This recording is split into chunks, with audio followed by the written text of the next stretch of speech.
you have to have the discipline to get up in the morning when you have to. You have to be courageous, and you have to put up with discomfort and all this stuff.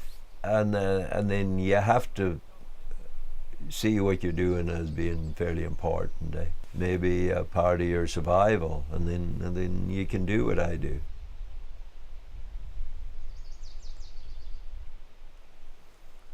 I've lived here since 1979. I found this place by accident and decided to camp here with my girlfriend in 1979. She was a mountaineer, and we made our temporary camp here. And here, 30 years later, we're still here. It feels very permanent in the sense that it feels like home. This is most at home I feel any place since I left the place I was born. So this is where I decided in the world to settle down.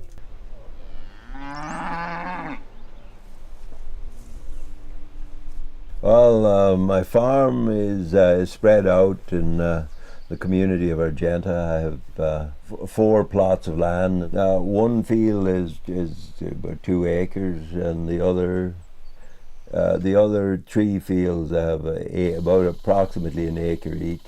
I grow mostly winter vegetables for storage, like potatoes and carrots and cabbage and beets and so on, parsnips, and quite a lot of garlic and some onions.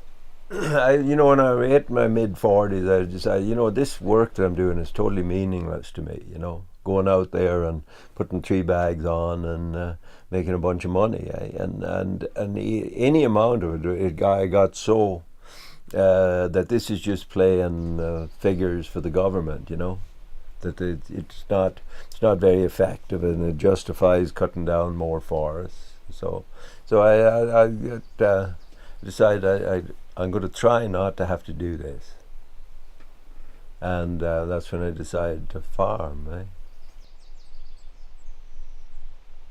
I come from the west of Ireland, and I when I come to southern Ontario,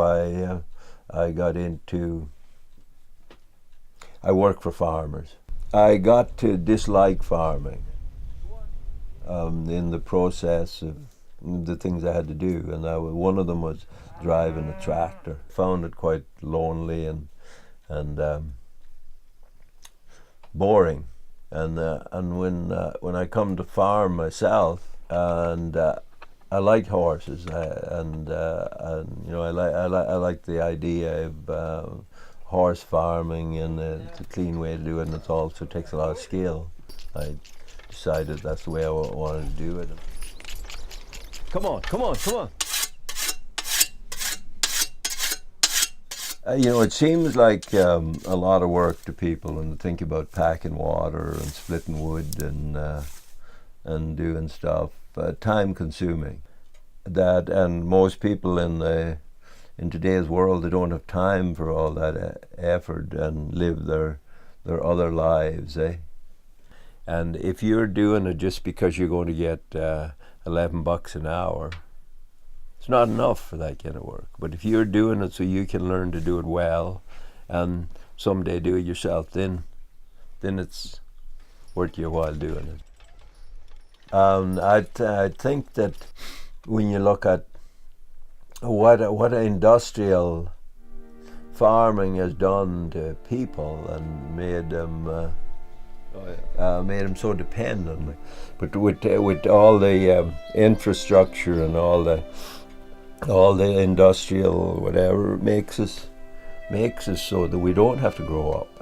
We don't have to go it on our own. When we depend on an industrial system for our survival, we might protest all that and think that we're defeated and so on, but it still works.